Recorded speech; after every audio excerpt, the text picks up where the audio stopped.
At para sa huling balita, kalaboso naman ng isang lalaki sa kasong paglabag sa Republic Act 10643 o Graphic Health Warnings Law sa Maguindanao del Norte.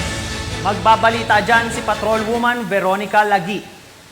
Arestado ang isang lalaki sa kasong Republic Act 10643 o the Graphic Health Warnings Law sa isinagawang anti-illegal smuggling operation ng mga tauhan ng tracker team ng CCPO Police Station 1 sa Bangkerehon, Mother Barangay Poblacion, Cotabato City. Nito lamang buwan ng Hunyo, taong kasalukuyan. Kinilala ni Police Major Amil Andungan Jr., hepe ng CCPO Police Station 1 ang suspect na si alias Mon, 19, at residente ng Lower Caption Datu o Dinsiwat, Maguindanao del Norte.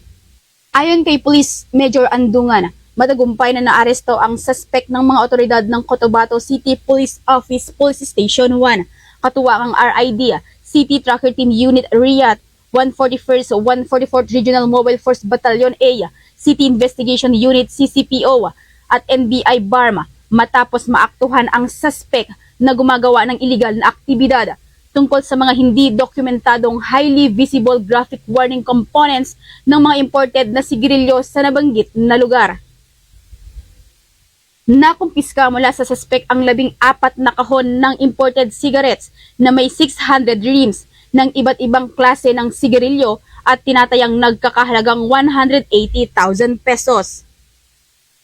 Ang naarestong suspect ay nasa kustodiya na ng CCPO Police Station 1 para sa dokumentasyon at tamang disposisyon, habang ang paglabag sa Republic Act 10643 ay hinahanda na laban sa kanya.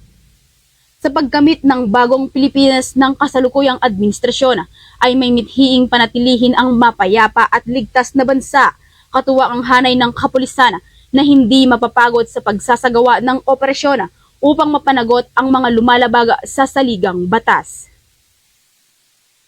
Mula dito sa rehiyon ng Bangsamoro, ako ang inyong Police News Network Correspondent, Patrolwoman Veronica Lagi, alagad ng batas, taga-taguyod ng balitang pulis.